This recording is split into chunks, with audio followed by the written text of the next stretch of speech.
Assalamualaikum warahmatullahi wabarakatuh. Alhamdulillahirabbil alamin wa bihi nasta'inu ala umurid dunya waddin. Wassalatu wassalamu ala asyrafil anbiya'i wal mursalin wa ala alihi wa sahbihi ajma'in. Selamat pagi anak-anakku sekalian yang Bapak banggakan. Syukur alhamdulillah sampai hari ini kita masih diberikan oleh Allah Subhanahu wa taala kesempatan untuk melaksanakan kegiatan MAPLS, yaitu pada hari yang ketiga, sekaligus hari ini adalah hari yang terakhir kegiatan kita ini.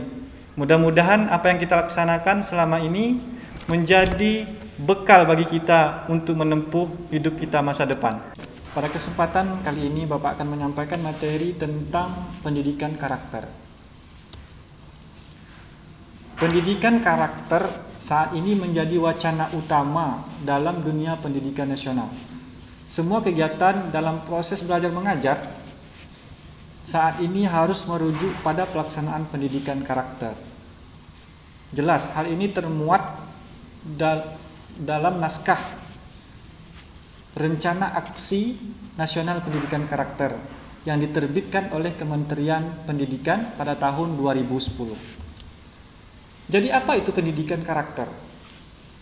Pendidikan karakter adalah upaya terencana untuk menjadikan peserta didik mengenal, peduli, dan menginternalisasikan nilai-nilai sehingga peserta didik berperilaku sebagai insan kamil. Pendidikan karakter jelas upaya yang telah direncanakan secara matang untuk menjadikan siswa atau peserta didik itu mengenal, peduli, dan menginternalisasikan atau menanamkan keyakinan di dalam dirinya nilai-nilai sehingga peserta didik berperilaku sebagai insan kamil. Nah, nilai-nilai yang mana yang ditanamkan di dalam dirinya itu sudah jelas adalah nilai-nilai yang baik, perilaku-perilaku yang baik sehingga kita menjadi manusia yang sempurna atau insan kamil. Selanjutnya adalah fungsi pendidikan karakter. Nah, apalagi fungsi pendidikan karakter? Fungsi pendidikan karakter yang pertama adalah mengembangkan potensi dasar seorang anak agar berhati baik, memilih perilaku baik, serta berpikiran yang baik. Sebagai manusia, kita diciptakan oleh Allah Subhanahu wa taala berbagai potensi. Di dalam pendidikan karakter jelas potensi yang mana yang dikembangkan, potensi yang baik yang dikembangkan sehingga anak menjadi baik dan berperilaku baik, hatinya baik, perilakunya baik. Fungsi yang kedua adalah memperkuat dan membangun perilaku anak bangsa yang multikultural. Dan fungsi yang ketiga adalah untuk meningkatkan peradaban manusia dan menjadi bangsa yang baik. Selain fungsi, pendidikan karakter juga memiliki tujuan. Tujuan pendidikan karakter adalah untuk mengembangkan potensi peserta didik agar menjadi manusia yang berakhlak mulia dan mampu menggunakan, mengkaji, dan menginternalisasi pengetahuannya dalam perilaku sehari-hari. Di sini jelas tujuan pendidikan karakter adalah agar peserta didik itu mampu berakhlak mulia, mampu menanamkan dalam dirinya berperilaku baik dalam kesehariannya, berakhlak yang mulia, bertingkah laku yang mulia. Itu tujuan pendidikan karakter. Nah, artinya peserta didik itu mampu menanamkan, sudah menjadi kebiasaannya berperilaku yang baik, sehingga perilaku yang buruk tidak berpotensi lagi untuk memasuki dalam dirinya. Nah, kalau sudah terbiasa dengan perilaku yang baik, maka perilaku yang buruk akan hilang. Selain itu, bagaimana merealisasikan pendidikan karakter? Nah, jelas untuk merealisasikan pendidikan karakter itu adalah mewujudkan pendidikan karakter secara umum dapat diperoleh dari pendidikan formal. Nah, untuk merealisasikan pendidikan karakter ini, yang pertama ada namanya pendidikan formal, pendidikan non formal maupun pendidikan informal. Jelas kita di sekolah adalah pendidikan formal, itu jelas sekali.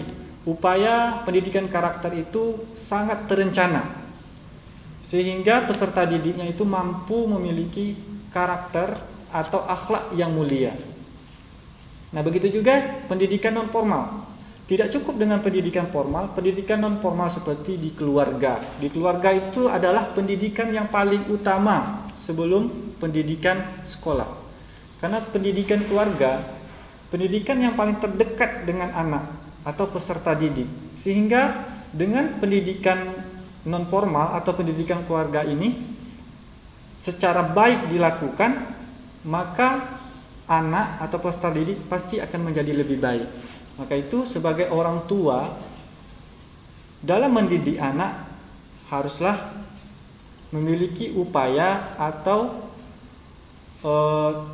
teknik yang terencana sehingga anak-anak kita menjadi anak-anak penerus bangsa yang memiliki karakter. Nah, sekarang coba kita lihat bagaimana yang terjadi di negara kita ini, yang terjadi di sekitar kita ini. Banyak sekali kita lihat ada anak-anak remaja yang tidak segan, yang tidak malu ketika melakukan perbuatan buruk seperti mencuri, kemudian mabuk-mabukan. Nah, itu sering kali kita lihat di sekitar kita. Tidak menghormati orang tua dan lain sebagainya. Itu apa? Itu menandakan pendidikan di dalam dirinya itu adalah tidak sesuai dengan apa yang direncanakan. Beda dengan pendidikan karakter. Pendidikan karakter jelas yang telah terencana agar peserta didik atau anak didik menjadi orang yang baik, berakhlak mulia.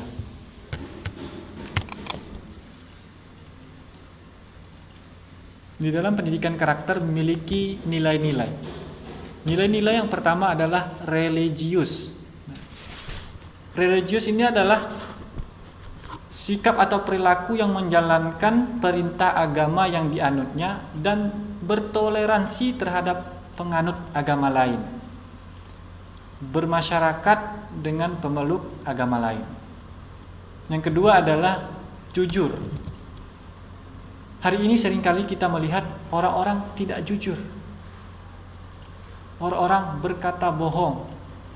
Coba kita lihat teman-teman di antara kita. Demi kebaikannya dia rela tidak mengatakan yang sebenarnya. Seandainya pendidikan karakter ini sudah tertanam, maka akan muncullah nilai-nilai dalam dirinya. Itu adalah salah satunya adalah jujur. Nilai yang ketiga adalah disiplin. Disiplin ini adalah sebuah tindakan yang menunjukkan perilaku tertib dan patuh terhadap semua peraturan dan ketentuan yang berlaku. Nah, tentu seorang anak harus patuh kepada orang tuanya. Seorang murid harus patuh terhadap peraturan-peraturan sekolahnya. Seorang anak harus menghormati orang tuanya. Seorang murid juga harus menghormati guru-gurunya. Nilai yang keempat adalah kreatif. Kreatif ini adalah mampu menciptakan hal yang baru demi kebaikan hidup di masa depan. Yang kelima adalah mandiri. Memiliki sikap yang tidak mudah tergantung dengan orang lain untuk menyelesaikan masalah atau tugas-tugas yang dihadapinya. Sebagai seorang siswa harus mandiri ketika diberikan tugas oleh guru-gurunya. Jangan mau nyontek sana, kemudian nyontek sini. Nah, itu menciptakan atau menandakan di dalam dirinya kita tidak mandiri, atau menggambarkan diri kita belum mandiri atau belum percaya diri. Nah, nilai yang selanjutnya adalah demokratis. Demokratis adalah menciptakan cara untuk berpikir, bersikap, dan bertindak yang menilai sesama antara hak dan kewajiban terhadap dirinya dan orang lain. Yang terakhir adalah semangat kebangsaan. Semangat kebangsaan ini jelas adalah tindakan dan berwawasan untuk menempatkan kepentingan bangsa dan negara di atas kepentingan pribadi atau kepentingan kelompok lain. Nah, hari ini seringkali kita melihat orang-orang selalu memanfaatkan bangsa atau negara ini demi kepentingan pribadi. Kalau kita memiliki semangat kebangsaan, seharusnya kita mementingkan demi keselamatan bangsa daripada kepentingan pribadi. Artinya mendahulukan kepentingan bangsa dari kepentingan pribadi.